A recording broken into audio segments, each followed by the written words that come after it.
जय श्री कृष्ण। वृंदावन में एक संत हैं जिनको लोग जज साहब के नाम से जानते हैं। सभी लोग उन संत को जज साहब के नाम से ही पुकारते हैं। एक संत को भला लोग जज साहब क्यों कहते हैं, इसके पीछे की एक वजह है, एक कहानी है। एक केवट था, उसने एक साहूकार से कर्जा लिया। अपनी लड़की की शादी करने के लिए साहूकार से कुछ कर्ज लिया और अपनी लड़की की शादी की। शादी करने के बाद वो केवट शहर में चला गया कमाने के लिए। प्रदेश जाकर के 4-5 साल तक उसने पैसा कमाया। उसके बाद पैसा लेकर के आया और वो उस साहूकार के पास जाकर के कहा कि सेठ जी, आपका कितना कर्ज हुआ है अभी तक, आप सब जोड़कर बता दीजिए, मैं आपका पैसा वापस कर दूं। सेठ ने जोड़ करके उस केवट से कहा कि इतना रुपया मेरा बना सूद समेत। केवट ने कहा ठीक है, और वो पैसा निकाल करके सेठ जी को दे दिया। सेठ जी ने उसे एक पर्ची दी, कहा कि पढ़ लो, मैंने लिख दिया है कि तुम्हारा सारा कर्ज पूरा हो गया, चुकता हो गया, अब कुछ भी शेष नहीं है, पर्ची देख लो। केवट ने कहा नहीं नहीं, अगर आपने लिखा है कि मेरा सारा कर्जा चुकता हो गया तो होगा, और कोई नहीं तो शंकर भगवान तो देख ही रहे हैं। वो शंकर भगवान का बड़ा भक्त था, शंकर जी की हमेशा पूजा किया करता था। उसके बाद सेठ के मन में लालच व्याप्त गई। सेठ ने सोचा कि बड़ा भोला भाला है, ये पर्ची देख नहीं रहा है, और उसने क्या किया, धीरे से पर्ची बदल दी और दूसरी पर्ची दे दी उसे, जिसपे लिखा था कि मेरा अभी तक एक भी पैसा केवट ने चुकाया नहीं है, और वो पर्ची लेकर के चला गया। दूसरे दिन सेठ ने अपने एक आदमी को भेज करके एक पर्ची दिया कि मेरा पैसा कब तक वापस करोगे। ये सोच करके केवट घबरा गया। वो सोचने लगा कि अभी कल ही तो पूरा कर्जा चुकता किया हूं, फिर भला सेठ ऐसा कैसे कर सकता है। सेठ के पास गया, कहा कि कल ही तो मैंने आपका पूरा कर्जा चुकता कर दिया, फिर आप ऐसा क्यों कह रहे हैं कि मेरे ऊपर आपका कर्जा है। सेठ कहता, अगर चुकता किए हो तो कोई तो रसीद होगी, कोई पर्ची होगी, दिखलाओ। जो सेठ ने जो पर्ची दिया था वो खोल के दिखलाया, कहा देखो इसमें क्या लिखा है। इसमें लिखा है कि तुमने अभी तक मेरा एक भी रुपया नहीं दिया है, पूरा का पूरा कर्जा बाकी है। केवट सोच में पड़ गया, क्या करें, लेकिन केवट अड़िग हो गया। कहा कि कुछ नहीं, मैं बस इतना जानता हूं कि अगर हमारे तुम्हारे बीच में कोई नहीं था तो हमारे भगवान शंकर भगवान तो थे ही, और वही फैसला करेंगे। सेठ क्या किया, कचहरी में जाकर के केस कर दिया। जज के सामने केवट और सेठ जी दोनों पेश हुए। सेठ ने अपनी दलीलें रखी। केवट की बारी आई। केवट ने कहा, महाराज जज साहब, मैंने पूरा कर्जा वापस कर दिया है। ये सेठ झूठ बोल रहा है, साहूकार झूठ बोल रहा है, मैं कमा करके आया उसके दूसरे दिन ही इस साहूकार का मैं पूरा कर्जा दे दिया। जज साहब कहते हैं कि इसका तुम्हारे पास इसका कोई गवाह है, इस बात का कोई गवाह है कि तुमने कर्जा वापस कर दिया है, अगर है तो बुलाओ। वो कहता, हां शंकर जी थे वहां पर।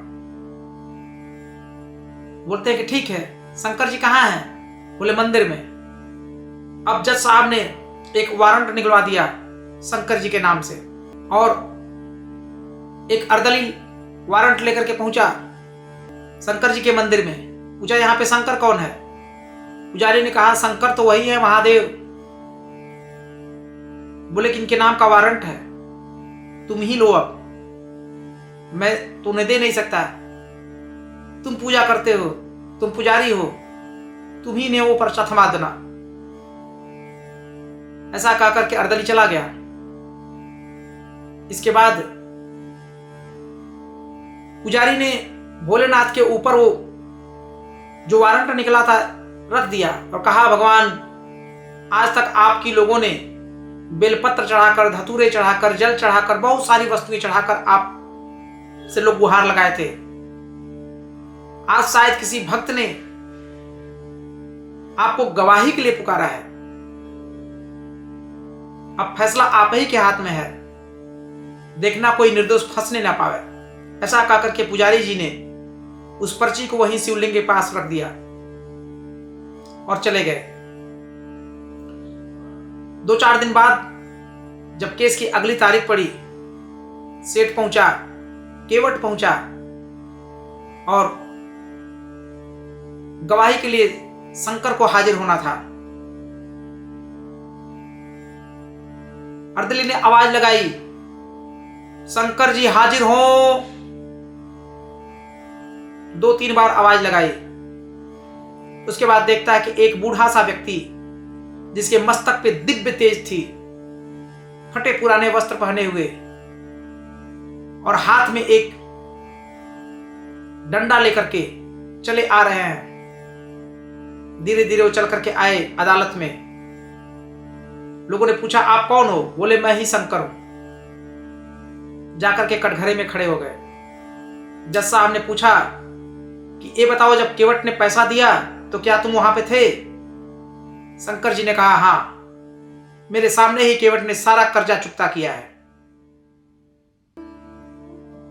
उन्होंने कहा कि इस बात का क्या प्रमाण है कि तुम सत्य बोल रहे हो?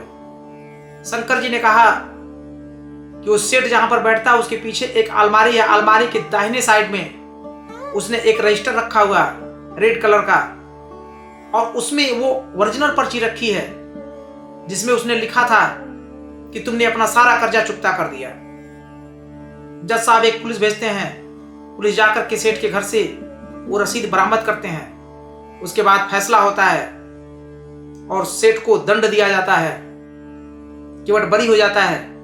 तत्पश्चात शंकर जी वहां से गायब हो जाते हैं। जैसे ही गेट से बाहर निकलते हैं और गायब हो जाते हैं। केवट से जज साहब पूछते हैं कि ये कौन थे? उसने कहा, ये तो शंकर जी हैं। बोले, कौन शंकर जी? कहां है? जरा बुलाओ एक बार। सब लोग देख रहे हैं कि शंकर जी कहां हैं। वो तो गायब, कहीं दिख ही नहीं रहे हैं। केवट से बोले कि ये रहते कहां, इनका क्या पता है? बोला, बताया तो था, मंदिर में, मैं इनकी पूजा करता हूं। अब जज साहब को थोड़ा सा शंका होने लगा कि केवट तो भोला भाला है, कहीं ऐसा नहीं किसी पुजारी को ही शंकर भगवान कह रहा है। वो गए मंदिर पर और पूछने लगे पुजारी से कि बताओ, यहां पे शंकर कौन है जो गवाही देने के लिए गया था? पुजारी रोने लगे। बोले, महाराज, यहां पर तो एक ही शंकर जी हैं और वो है महादेव। लगता है उन्होंने आज अपने भक्त की लाज रखने के लिए कटघरे तक पहुंच गए। जब इतनी बात जज साहब सुने, वो रोने लगे, उनके आंखों में आंसू आ गए। भला आज तीनों लोगों के जज जो सबको दंड देने का अधिकार रखते हैं, और आज एक मामूली से जज के सामने कटघरे में खड़े रहे, ये सोचकर जज साहब रोने लगे। उनके आंखों से अश्रुधारा बहने लगी। परेशान हो गए, विचलित हो गए कि मैं कितना बड़ा पापी हूं। मैंने अपने सामने त्रिलोकी नाथ को खड़ा कर दिया कटघरे में, और मैं उनके सामने सजा सुनाने लगा। उनसे मैंने जिरह की।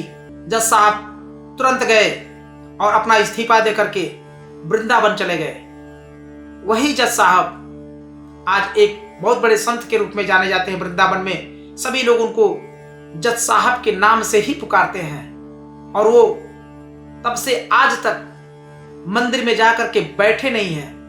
हमेशा जाते हैं तो मंदिर में बाहर से ही भोलेनाथ का दर्शन करते हैं, भगवान श्री कृष्ण का दर्शन करते हैं, लेकिन कभी भी मंदिर के प्रांगण में जाकर के बैठते नहीं हैं। अपने आप को मानो एक सजा दे रहे हों कि कैसे मैंने शंकर भगवान को अपने कटघरे में खड़ा कर दिया। अगर आपको ये जानकारी अच्छी लगे तो कमेंट करके हमें जरूर बताइएगा। जय श्री कृष्ण।